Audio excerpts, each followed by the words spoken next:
Certinho, turma? Tranquilinho? Bom, aqui nós vamos ver nessa animação a anemia falciforme, uma das doenças diagnosticadas na triagem neonatal, chamada teste do pezinho. E a gente vai relembrar aqui o mecanismo básico de transporte de oxigênio e o que acontece nesta doença, né? Uma doença genética. Você sabe como ocorre o transporte? Lembra como é que acontece esse transporte de oxigênio no nosso corpo? Se você lembrou das hemácias, também chamadas de glóbulos vermelhos ou eritrócitos, tudo sinônimos. Que tal uma viagem pelos vasos sanguíneos? Bora lá? Clicar aqui. Ó, aqui está o vaso sanguíneo. Repare que tem as hemácias, outras células e os fragmentos celulares chamados de plaquetas. Também estão ali bem pequenininho, dá para ver. Com destino a todos os tecidos do nosso corpo. Mas vamos ao que interessa. Observe a cor das hemácias. Olha só. É uma visão microscópica que a gente está observando aqui de um esfregaço sanguíneo. Repare nas hemácias, leucócitos e aqueles pontinhos ali que são os fragmentos das plaquetas, fragmentos citoplasmáticos de células chamadas de megacariócitos. Percebe que as hemácias são as células mais abundantes? São aquelas que estão em vermelho e tem um círculo branco. Ela é mais abaulada, mais fininha na região central, onde passa o feixe de luz, por isso que aparece aquela parte branca ali. Aquelas células maiores, com um núcleo roxo ali, são os leucócitos, que daí cada um tem os seus tipos, né? Geralmente são neutrófilos, eosino, basófilos, monócitos, linfócitos, mas não vem o caso aqui a gente estudar eles agora, tá?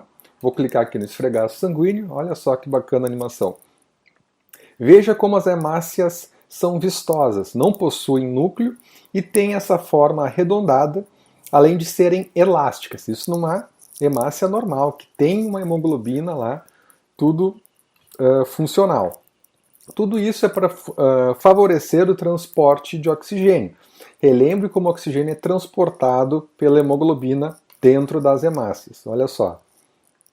Agora sim a gente entra com a correlação da anemia falciforme. Você já ouviu falar nessa doença? Falso quer dizer foice e forme significa forma. Nessa doença as hemácias têm a formato de foice. Olha só.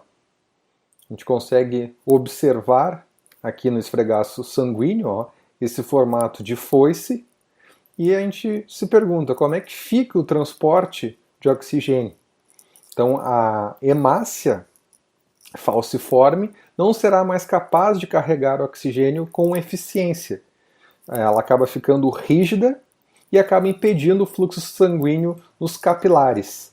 Então o que acontece, pessoal? Nesse processo envolve a polimerização. Então, em situações que tem uma baixa de oxigênio, tem uma baixa da temperatura, em situações de hipotermia, ou, por exemplo, em situações específicas que o pH vai estar mais ácido, mais baixo, forma uma polimerização. Elas grudam umas hemácias dentro da hemácias, a hemoglobina dentro das hemácias, melhor dizendo, e elas ficam polimerizadas. Isso, em situações que eu tenho uma reoxigenação, ela vai fazendo esse processo reversível até o momento que ela não volta mais de forma normal.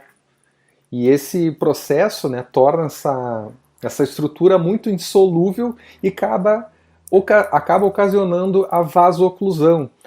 Gera também um processo inflamatório, vasoconstrição pela uma diminuição dos níveis de óxido nítrico. Enfim, essa é a fisiopatologia relacionada à anemia falciforme. Tudo isso pelo motivo que nós vamos ver agora. Ó. Mas por que será que as hemácias ficam dessa forma? O que existe dentro das hemácias? Hemoglobina, a gente já viu, né? Vamos ver se essa hemoglobina de uma hemácia falciforme é diferente. Eu vou clicar aqui na hemácia falciforme, olha só.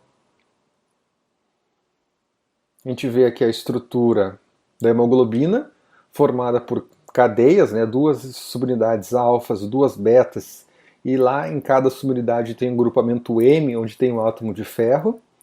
Você sabe que a ordem dos aminoácidos na proteína é que define a sua função. Mas e se esta ordem mudar? Vamos ver o que acontece? Então aqui mostra numa hemácia normal. E olha aqui. Observe a sequência de aminoácidos. Essa sequência de aminoácidos é o que compõe as subunidades, as duas alfas e as duas betas. Vamos ver onde é que está o problema aqui na anemia falciforme. Essa sequência de aminoácidos que forma a cadeia beta da hemoglobina. O ácido glutâmico, né, o chamado glutamato, é um aminoácido. E ele é trocado por outro aminoácido, chamado de valina. Então o glutamato, num pH fisiológico, ele tem uma carga negativa, ele é um aminoácido ácido. Até está mostrando ali ácido glutâmico. E quando tem uma mutação lá no DNA que vai codificar um aminoácido a partir daquela informação que está no DNA, se tiver algum tipo de problema lá no DNA, o que vai acontecer? Eu vou trocar o aminoácido.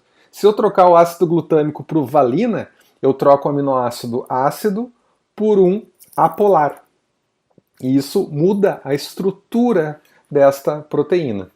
Então, o problema está aqui naquelas subunidades beta. Lembra que eu falei que duas alfas e duas betas? O problema está aqui, ó, nessa cadeia beta, onde eu troco o glutamato pela valina. Então, a troca deste único aminoácido forma uma proteína mutante chamada de hemoglobina S. Olha só, agora vai trocar ali o ácido glutâmico por uma valina. E isso muda a estrutura desta proteína. Você sabia que a anemia falciforme é uma doença genética? Pois então, logo é hereditária, no sentido de passar esses genes mutantes. Você sabia que afeta mais indivíduos negros? Mas é comum também em pessoas provenientes do Mediterrâneo e do Oriente Médio. Vamos ver como funciona essa hereditariedade? A hemoglobina normal é codificada pelo alelo A e a hemoglobina mutante é codificada pelo alelo S. Olha só, observe os diferentes genótipos possíveis para os alelos A e S. Vamos ver quais indivíduos podem ter anemia falciforme? O que você acha? Você sabia que é possível saber se é portador do alelo S? Alelo S? Basta fazer um exame de sangue específico. Olha só, vou clicar aqui no indivíduo AA. Repare, esse indivíduo é homozigoto para o alelo A. Você acha que ele pode ter anemia falciforme? Ele não terá a doença porque toda a síntese de hemoglobina será comandada pelo alelo A, que codifica a hemoglobina normal. Agora eu vou clicar no AS, esse indivíduo aqui. Ó. Esse é um indivíduo heterozigoto, ou seja, ele possui o traço falciforme. Ele terá hemoglobina A ou hemoglobina S. Neste caso, ele também terá hemoglobina normal. Só que tem um problema. Por ser portador do alelo S, ele pode transmiti-lo para seus filhos. Então aqui ele vai ter uma hemácia normal, ele não vai ter anemia falciforme, só que ele tem um alelo. E esse alelo S pode ser passado para os filhos, ok? E nesse caso aqui, o indivíduo SS é o homozigoto para esse alelo. Aqui fala, coitadinho, ele se ferrou, né? De certa forma, é verdade. A síntese de hemoglobina será comandada apenas pelo alelo S. Isso significa que ele terá anemia falciforme e transmitirá para seus filhos apenas o alelo para a hemoglobina anormal. E aqui mostra, ó, o indivíduo com anemia falciforme e a hemácia neste formato aqui, causando aqueles problemas que eu comentei inicialmente. Vamos ver quais as chances de um casal ter um filho com anemia falciforme? Considere o casal heterozigoto, ó, para os alelos A e S, ou seja, eles possuem hemoglobina normal em suas hemácias, mas por serem portadores do alelo S, podem gerar filhos doentes. Eu vou clicar aqui no boneco masculino, olha só. Agora eu vou fazer o cruzamento, ó. Observe os gametas formados pelo casal e faça o cruzamento e veja quais os zigotos serão formados. Eu vou pegar aqui esse aqui. esse aqui, gerou aqui o zigoto AA. Agora eu vou pegar esse Azão aqui e vou botar o Szinho. Agora eu vou pegar este aqui e vou pegar esse aqui. SS, anemia falciforme, certo? Agora eu vou pegar esse aqui e vou pegar este aqui. Opa! Ó. Repare nos zigotos formados. Azão, azão, AS, AS, 2 de 4, né? E SS, 1 de 4, ou 25%, 50%, o AS, AS, né? E o azão, azão, 25%.